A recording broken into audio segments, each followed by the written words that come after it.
Salve, Deves, aqui quem fala é Edson Maia, seu professor. Na aula de hoje nós vamos fazer pequenos ajustes no nosso projeto. Eu passei para vocês, na última aula, a questão da produção da tabela de classificação e coloquei uma tabela comum para que a gente pudesse preencher as informações acerca dos grupos, baseando-se nos dados da primeira rodada.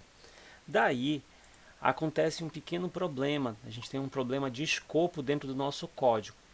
Essa parte do ordenamento aqui não quer dizer que ela esteja errada, ela só está na posição errada. Eu vou explicar para vocês daqui a pouquinho. É um problema de escopo, basicamente.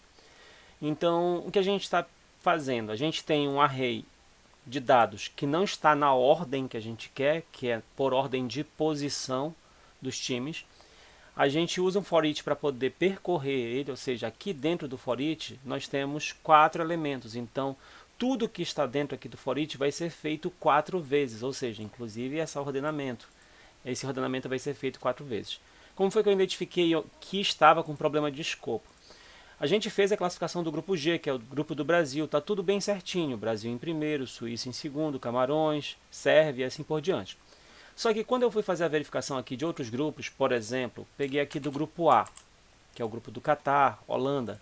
Quando eu fui ver lá, apareceu um negócio muito estranho. Por exemplo, em quarto o Catar, em segundo Equador, em terceiro Senegal, em quarto o Catar. Ou seja, estava dando problema. Aí eu fui lá e fui ver outros grupos. Por exemplo, acredito que o grupo da Argentina, que é o grupo C, se não falha a memória. Isso. Argentina, mesma situação.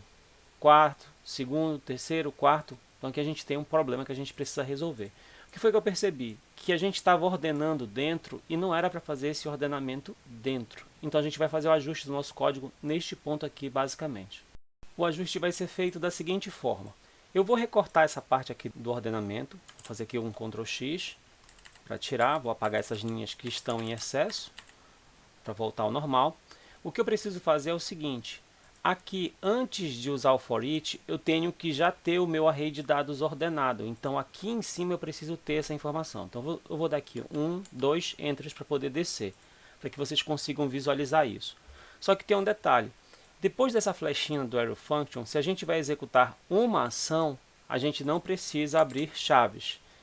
Só que, no caso, a gente estava fazendo uma ação somente após essa flechinha, que era pegar e usar o for each no nosso array. Só que agora a gente precisa ordenar os dados e depois usar um for each ou um map, dependendo do nosso propósito. Então, o que eu vou fazer? Eu vou abrir aqui chaves para colocar a ação de ordenamento aqui dentro, ou seja, aqui dentro como primeiro elemento. Vou fazer Shift Tab para poder voltar um pouquinho a tabulação. Vou dar aqui um Enter, Enter.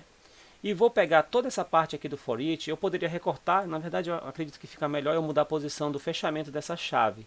Eu tenho que fechar essa chave lá para baixo, envolvendo o ordenamento dos dados e o uso do for each. Inclusive, deixa eu usar mais um Shift Tab aqui, que acredito que vai ficar melhor. Então, vou apagar aqui essas linhas em excesso. Essa chave eu vou ter que fechar lá para baixo. Então, apaguei aqui.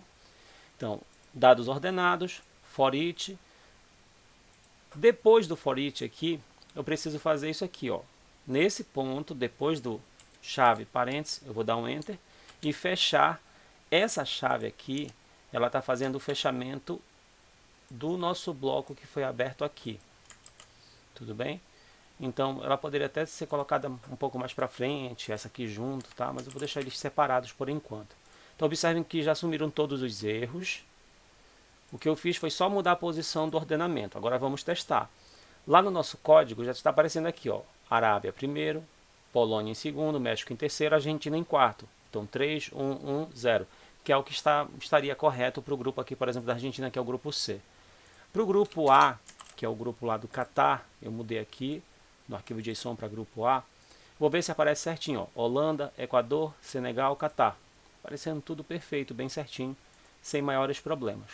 Tá, então esse era um dos ajustes que nós precisávamos fazer aqui no nosso código. Além desse ajuste, é interessante que a gente implemente outras funcionalidades nessa nossa aplicação. Então nós estamos exibindo aqui, por exemplo, dados do grupo A, mas aqui está fixamente grupo G. Então a gente está tendo que passar manualmente a informação da letra do grupo aqui dentro da linha 41 do nosso código através do FET, classificação, grupo e a letra, para poder dizer qual grupo que a gente está exibindo em tela. Vou colocar aqui o grupo G, que é o grupo do Brasil, lembrando que isso são com base em dados da primeira rodada. Percebam que está aparecendo tudo bonitinho, a letra aqui está perfeita porque é exatamente o grupo G.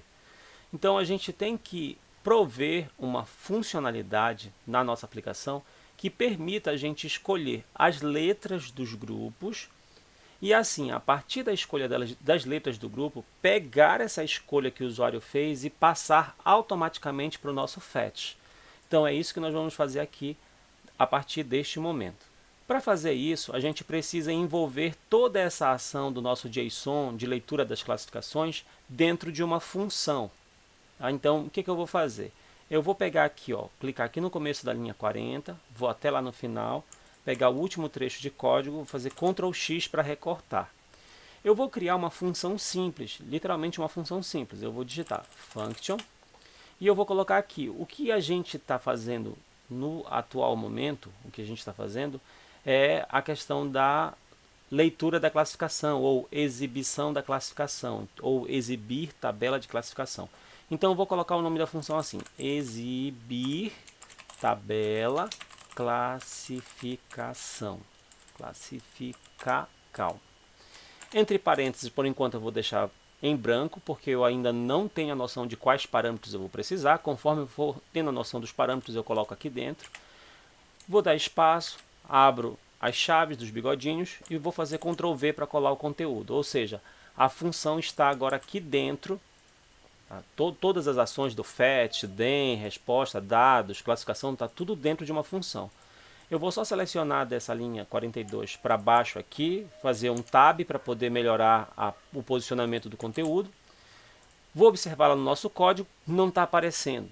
Claro, a gente encapsulou todas essas informações dentro da função. A gente tem que evocar ela pelo menos uma vez. Então eu vou pegar aqui, vou copiar e abaixo dela eu vou fazer Ctrl V para colar. Então, a partir do momento que aqui na linha 78 eu chamo a função exibir tabela classificação, eu consigo já ter novamente os dados. Uma coisa extremamente importante e super simples de vocês entenderem é que a exibição dos dados ela é baseada em quê? Na letra do grupo, que está lá no nome do arquivo. Então, a gente tem um nome de arquivo que ele é extremamente comum. Se a gente olhar aqui no nosso código, essa linha aqui no nosso caso é a linha 42 agora, essa linha ela é extremamente comum, o que muda é apenas a letra do grupo. Então o que a gente pode fazer? Passar como parâmetro aqui a letra do grupo. Então letra, grupo, que é um parâmetro que tem um nome bem marcante mesmo. Então eu coloquei letra tudo em minúscula, G maiúsculo, grupo restante. Então o que a gente precisa fazer para poder usar a letra do grupo como parâmetro dentro da nossa função? Então a gente precisa pegar a linha 42 aqui do fetch, onde a gente tem aqui classificação, grupo G, e a gente tem que substituir esse apóstrofe por crase na abertura e no fechamento, porque a gente vai trabalhar com template string. E ao invés da letra G, a gente apaga a letra G do grupo, que vai ser a letra que a gente vai passar como parâmetro. Então você passa aqui dólar, abre chaves dos bigodinhos e você passa a letra do grupo, desculpa aqui que eu recortei, você passa ela como parâmetro. Então, esse é o primeiro ajuste que a gente precisa fazer. O segundo é ir lá para baixo. A gente já evocou a função pedindo que seja digitada uma letra de grupo. Então, eu vou passar aqui dentro, por exemplo, a letra A, que é do grupo A. Vamos lá para o código para ver se está funcionando. Então, percebam aqui, Holanda, Equador, Senegal e Catar, grupo A, tudo certinho. Outro ponto que a gente precisa adaptar nesse nosso código, que está me incomodando bastante, é o fato de não atualizar a letra do grupo que a gente está trabalhando a exibição atualmente. Aqui está aparecendo letra G, porque o texto está fixo, mas aqui nós temos dados do grupo A. Então eu quero que esses dados sejam feitos dinamicamente. Lá dentro do nosso arquivo index.html, aqui dentro da nossa tag H2, onde está escrito grupo G, eu vou apagar aqui o grupo G, que é a letra, vou dar aqui só um espacinho, e ao invés de colocar fixamente uma letra, eu vou colocar uma tag span e vou definir uma classe para ela. Uma classe bem simples, eu vou colocar a classe com o nome letra. Que nós sabemos que aqui dentro vai ter que aparecer a letra do grupo. Se a gente for olhar lá no nosso HTML, não vai estar aparecendo nada aqui, nenhuma letra, porque a gente não definiu qual letra é. Então a gente vai ter que manipular o preenchimento desse span da classe letra usando o JavaScript. E a gente pode fazer isso inclusive dentro dessa nossa função aqui. Então a gente pode vir bem aqui, dentro da nossa função exibir classificação de dados, logo no começo aqui da nossa chave, vou dar Enter, Enter, Enter, e aí eu vou colocar aqui, Ctrl, ponto e vírgula, eu só vou colocar aqui que a gente vai fazer o quê? Atualizar letra do grupo no index.html. Só isso, tá? Então o que a gente precisa fazer? A gente precisa selecionar aquela letra, que é essa classe aqui, e mudar o conteúdo dela.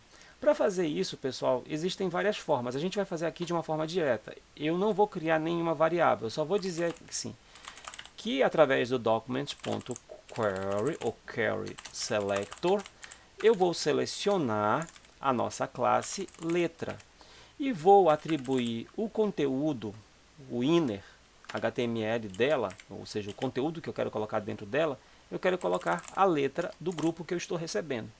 Então eu estou fazendo aqui uma seleção direta do elemento pela classe e já definindo a propriedade inner HTML. Poderia ser outra propriedade que a gente tem também de inner, que é a questão de text content. A gente poderia também trabalhar com essa propriedade aqui, ó, text content, se a gente vai exibir somente um texto. E inner HTML também vai funcionar. Ambas vão funcionar perfeitamente. Então a gente já tem aqui essa linha, vamos ver lá se funciona, se funcionou. Beleza, grupo A, dados aqui das seleções do grupo A. Vamos lá para o nosso código, vou mudar lá em cima, ou vou mudar lá embaixo, a evocação. Vou colocar agora dados do grupo B. Então, estou chamando dados do grupo B. Olhando para a tabela, atualizou o grupo B, dados do grupo B. Vamos ver se o grupo do Brasil aparece, que é o grupo G de gato ou G de gol. Percebam, grupo G, aparece a listagem da seleção perfeitamente. Então nós conseguimos implementar, por enquanto, 3 funcionalidades. A primeira, a gente fez uma correção, uma correção do nosso código na parte do ordenamento dos dados da nossa tabela. Segundo, a gente encapsulou as ações de exibição da classificação dentro de uma função. E estamos passando a letra do grupo como parâmetro. A aula de hoje basicamente vai ficando por aqui. Na próxima aula nós vamos implementar uma funcionalidade na qual a gente vai exibir uma caixa de seleção para que o usuário possa selecionar a letra do grupo para fazer a geração dinâmica, ou seja, exibir automaticamente, atualizar automaticamente a nossa listagem da classificação por grupo. Por enquanto a aula de hoje vai basicamente ficando por aqui. Não se esqueçam de curtir, compartilhar e assinar o canal. Salve devs! Até a próxima!